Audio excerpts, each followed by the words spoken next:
Hello दोस्तों, math magician online class में आपका स्वागत है। मैं श्याम कुमार। दोस्तों कैसे हैं? आशा करता हूं कि आप ठीक होंगे। तो दोस्तों मैं जैव प्रक्रम पोषण चैप्टर पढ़ाई स्टार्ट किया हूं और दोस्तों पार्ट 1 एक बनाया हूं और आज दोस्तों पार्ट 2 आज आप लोगों को बता रहे हैं। देखिए जैव प्रक्रम पोषण पार्ट 2 है। दोस्तों आज ये जैव प्रक्रम जो चैप्टर है यानी पोषण जो चैप्टर है, आज इसका दूसरा क्लास होगा।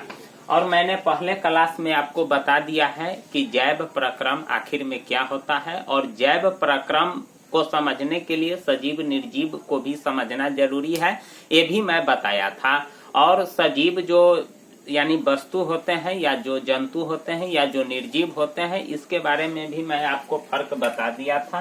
तो आज दोस्तों मैंने सजीव के यानी जो जैव प्रक्रम और पोषण जो चैप्टर है, ये हमेशा सजीव पर ही लागू होता है और सजीव ही यानी सजीव जो जीव जंतु है उसी पर यह आधारित होता है।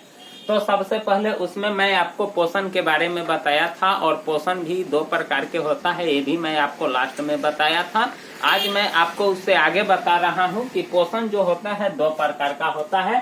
सबसे पहला होता है स्वपोषण और उसके बाद होता है परपोषण। ठीक ना दोस्तों? सबसे पहले होता है एक स्वपोषण और दूसरा होता है परपोषण। स्वपोषण का मतलब होता है, स्वपोषण किसको कहते हैं कि ऐसे जीव जो भोजन के लिए अन्य जीवों पर निर्भर न रहकर अपना भोजन स्वयं संश्लेषित यानी बनाता है, करते हैं, स्वपोषण कहलाता है। यहाँ जो आप देख रहे हैं, जो दूसरे जीव पर निर्भर न रह करके अपना भोजन स्वयं बनाता है, उसी को क्या कहते हैं? स्वपोषण कहते हैं। जैसे आपको मैंने एग्जाम्पल में दे दिया है, सभी हरे पौधे, जितना हरे पौधे होते हैं सब स्वपोषी होते हैं यानी स्वपोषण करते हैं, इसीलिए वैसे वैसे जीव को क्या कहते हैं? स्वपोषी कहते हैं। अब बात रह गया कि जो भी हरे पौधे होता है उसको स्वपोषी या स्वपोषण के रूप में वह कैसे आता है? क्योंकि उसमें जो होता है सबसे पहले हरित लवक, जितना पौधा होता है उसमें हरित लवक होता है, क्लोरोप्लास्ट होता है, जो हरा वर्णक के रूप में उसमें पाया जाता है। और वही हरा वर्णक जो होता है यानी हरित लवक और क्लोरोप्लास्ट में क्या होता है? पर्णहरित, जिसको क्लोरोफिल कहते हैं, ये हरा लवक के रूप में हरे पौधे में पाया जाता है। और इसी के कारण क्या करता है कि सूर्य के उष्मा से जो ऊर्जा प्राप्त होती है उसको अपना ऊर्जा अवशोषित करती है और ऊर्जा अवशोषित करने के बाद क्या करता है कि हाइड्रोजन यानी H2O और कार्बन डाइऑक्साइड यानी CO2 और CO2 और H2O यानी कार्बन डाइऑक्साइड और जल की उपस्थिति में अपना यानी कार्बोहाइड्रेट बनाता है और फिर उसके बाद अपना पोषण यानी अपना पोषण के रूप में अपने पौधे के रूप में जो उसके वृद्धि में जो ऊर्जा की जरूरत होती है वहाँ कार्बोहाइड्रेट से लेता है। तो दोस्तों यहाँ बात है कि जो पर्णहरित होता है इसी के कारण हरे पौधे में स्वपोषी होते हैं। अगर यह पर्णहरित यानी क्लोरोफिल अगर नहीं रहेगा किसी भी हरे पौधे में तो फिर वह भी यानी स्वपोषी नहीं होंगे। और अगला है मेरे पास कि परपोषण। तो परपोषण का मतलब होता है कि ऐसे जीव जो अपने भोजन के लिए किसी न किसी रूप में अन्य जीवों पर निर्भर रहते हैं, वो परपोषी कहलाते हैं। क्यों परपोषी होते हैं? क्योंकि उसमें क्लोरोप्लास्ट और क्लोरोफिल जो होता है ये नहीं होता है। यानी अगर हरे पौधे में ये जो होता है पर्णहरित और क्लोरोफिल, इसीलिए वो स्वपोषी होते हैं। लेकिन जो यानी दूसरे जीव पर आश्रित होकर के अपने ऊर्जा की प्राप्ति करते हैं, अपने शरीर में ऊर्जा को लगाते हैं, तो उसमें यही पर्णहरित क्लोरोफिल नामक वर्णक नहीं होता है, जिसके कारण उसको दूसरे जीव पर निर्भर रहना पड़ता है। तो वही चीज है कि जो जीव दूसरे जीव पर निर्भर रहता है उसको क्या कहते हैं? परपोषण कहते हैं। तो दोस्तों आपसे परीक्षा में भी पूछा जा सकता है कि परपोषण की परिभाषा क्या है और परपोषण किसे कहते हैं, या परपोषण पर टिप्पणी करें या परपोषण का महत्व बताएं कि परपोषण क्या चीज है। तो फिर आपको यही चीज लिखना होगा कि ऐसे जीव जो अपने भोजन के लिए किसी न किसी रूप में अन्य जीवों पर निर्भर रहते हैं परपोषी कहलाते हैं। जैसे जंतु हो गया, कवक हो गया, या बहुत सारे ऐसे उदाहरण आपको मिलेंगे जो परपोषी के अंतर्गत आते हैं। उसके बाद दोस्तों परपोषण के 3 प्रकार होते हैं। सबसे पहला होता है मृतजीवी, उसके बाद होता है परजीवी और उसके बाद होता है प्राणी संपोषी। तो ये पोषण के यानी स्वपोषी तो एक ही होता है, जितना हरे पौधे होते हैं वह सभी स्वपोषी में आ गए। और उसके बाद जो यानी पर पोषण होते हैं, तो पर पोषण में भी 3 गो पोषण होता है। सबसे पहले होता है मृतजीवी पोषण, उसके बाद होता है परजीवी पोषण और उसके बाद होता है प्राणी संपोषण। दोस्तों आपसे भी पूछा जा सकता है कि परजीवी कितने प्रकार के होते हैं, यानी परपोषण कितने प्रकार के होते हैं। तो परपोषण 3 प्रकार के होते हैं, मृतजीवी, परजीवी और प्राणी संपोषी। अब सबसे पहला बात है कि मृतजीवी पोषण क्या होता है, मृतजीवी पोषण किसे कहते हैं। तो उसका भी मैं परिभाषा लिखा हूँ कि ऐसे जीव जो मृत जीवों के शरीर से अपना भोजन घुलित कार्बनिक पदार्थों के रूप में अपने शरीर की सतह से अवशोषित करते हैं, मृतजीवी पोषण कहते हैं। और मृतजीवी पोषण जैसे आप देखते होइएगा, कभी कभी कोई ऐसा चीज होता है जो सड़ गल जाता है तो उस पर कुछ कुछ पौधा सब उग जाता है, वही मृतजीवी होता है।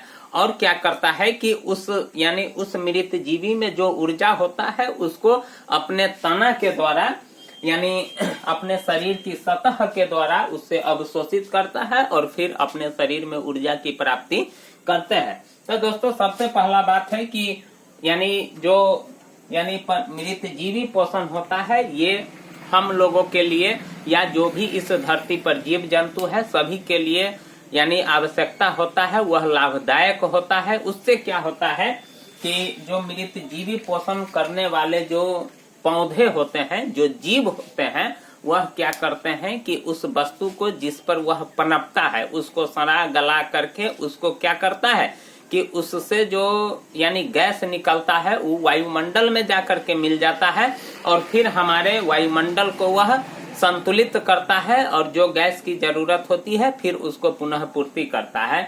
और उसके बाद उसमें से उस पदार्थ में से सड़े गले पदार्थ में से जो ह्यूमस बन जाता है वह पेड़ पौधा लेता है और फिर पेड़ पौधा अपने ऊर्जा की प्राप्ति के लिए यानी वह फायदा यानी उसको लाभदायक करता है। तो वही चीज होता है कि ऐसे जीव जो मृत जीवों के शरीर से अपना भोजन घुलित कार्बनिक पदार्थों के रूप में अपने शरीर की सतह से अवशोषित करते हैं, मृत जीवी पोषण कहलाते हैं। ठीक ना दोस्तों, जैसे कवक हो गया, प्रोटोजुआ हो गया, ये सब जो हो गया यह यानी किसी भी वस्तु को वह सड़ा गला पचा करके उसको अपघटित करके उसमें से जो गैस निकलता है वायुमंडल में चला जाता है और जो पदार्थ रह जाता है उसको यानी मिट्टी में अपघटित करके सड़ा गला पचा करके और फिर उसको पेड़ पौधा के रूप में अपना ऊर्जा की प्राप्ति उससे कर सकता है। उसके बाद दोस्तों परजीवी पोषण, परजीवी यानी यहाँ भी आपसे पूछा जा सकता है कि परजीवी पोषण की परिभाषा क्या है, या परजीवी पर टिप्पणी लिखे या परजीवी का 2-3 यानी एग्जाम्पल दीजिए जिससे यह पता चले कि यह परजीवी जीव जंतु है या परजीवी जंतु है। तो ऐसे जीव जो दूसरे प्राणी के संपर्क में अस्थायी या अस्थायी रूप से रहकर उसमें अपना भोजन प्राप्त करते हैं परजीवी पोषण कहलाते हैं। परजीवी का मतलब होता है कि जो जीव दूसरे जीव के शरीर में रह करके उसी जीव से अपने लिए ऊर्जा की प्राप्ति करती है, उसी को क्या कहते हैं, परजीवी कहते हैं। जैसे यहाँ लिखा हुआ है कवक, जीवाणु, अमरबेल। खास करके आप अमरबेल देखे होइएगा, वैसे कवक और जीवाणु तो नहीं देखे होइएगा लेकिन अमरबेल जरूर देखे होइएगा। और यह अमरबेल उदाहरण के लिए आपको बता देते हैं, जैसे कोई पेड़ पौधा है और उस पेड़ पौधा पर देखिएगा कि यानी लत्ती टाइप का पूरे पौधा को यानी छा गया हुआ रहता है, पूरे पौधा पर पसर गया हुआ रहता है और उसका जड़ खोजिएगा तो आपको मिलवे नहीं करेगा, लेकिन वह हरा रहता है। लेकिन आपका यानी आप जब उसका जड़ खोजिएगा तो वह मिलवे नहीं करेगा।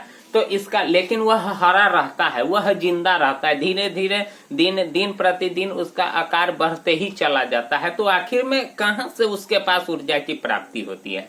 और इस यानी जो भी जीव जंतु होते हैं, जो भी सजीव होते हैं, उसको जिंदा रहने के लिए पोषण जरूरत है। अपने शरीर में ऊर्जा की प्राप्ति यानी अपने शरीर में ऊर्जा को बनाए रखने के लिए पोषण की जरूरत होती है, जो भी सजीव होता है। और अमरबेल भी सजीव ही होता है, तो फिर भी वह भोजन की प्राप्ति, ऊर्जा की प्राप्ति कहाँ से करता है? तो वह क्या करता है कि किसी पेड़ पौधे पर यानी अस्थाई या अस्थाई रूप में रहता है। जैसे कोई जीव जंतु भी ऐसा होता है, जैसे कोई वायरस होता है, जैसे हम वायरस की बात कर लेते हैं, तो वायरस हमारे शरीर के अंदर प्रवेश कर जाता है और वह वायरस क्या करता है, धीरे धीरे हमारे ही शरीर से ऊर्जा अपने लिए प्राप्त करता है और फिर हमको ही हानि पहुंचा देता है। तो वही चीज होता है कि अमरबेल होता है, कवक होता है, जीवाणु होता है, वह दूसरे जीव के अंदर या ऊपर या किसी भी रूप में रह करके उसी से अस्थाई या अस्थाई रूप में अपने लिए ऊर्जा की प्राप्ति करती है।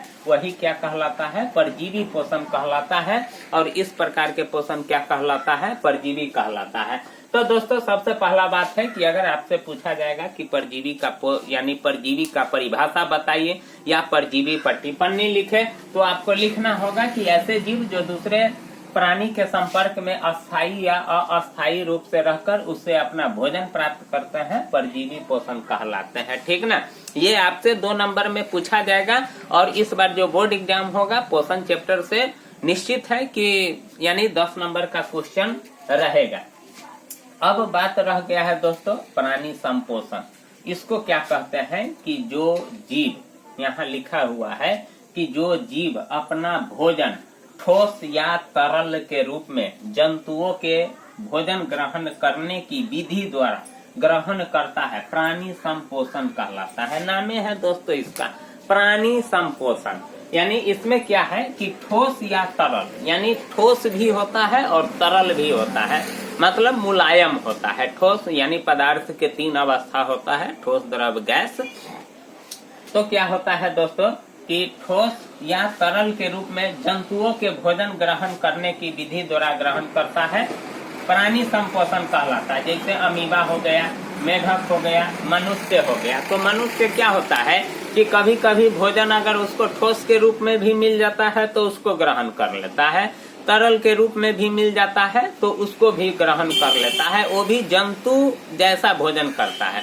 और दोस्तों, आप जानते हैं कि जंतु जो भी होते हैं वह परपोषी के अंतर्गत आते हैं। सिर्फ हरे पौधा जो होता है वह स्वपोषी के अंतर्गत आते हैं। और हरे पौधे स्वपोषी क्यों होते हैं? तो जानते हैं दोस्तों कि हरे पौधे में ये जो हरित लवक नामक वर्णक पाया जाता है, इसी के कारण क्या होता है कि अपने सूर्य से ऊर्जा की प्राप्ति करते हैं और फिर उसके बाद अपना भोजन बनाते हैं, यानी जल और कार्बन डाइऑक्साइड को यानी कार्बोहाइड्रेट में चेंज करके उससे अपना ऊर्जा की प्राप्ति करते हैं। लेकिन यही हरित लवक पर पोषण वाले जो भी जीव जंतु होते हैं उसमें नहीं होता है, इसीलिए उसको दूसरे जीव पर निर्भर रहना पड़ता है। तो दोस्तों, आज मैं आपको पोषण के प्रकार बताया हूँ कि पोषण कितने प्रकार के होते हैं। तो पोषण सबसे पहला 2 प्रकार का होता है, स्वपोषण, परपोषण।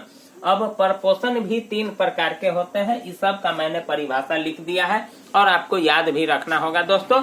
तो बस आज के लिए बस इतना ही। फिर अगले पार्ट में आपसे मिलेंगे इससे आगे इसी चैप्टर का, और उसके बाद और भी जानकारी देंगे।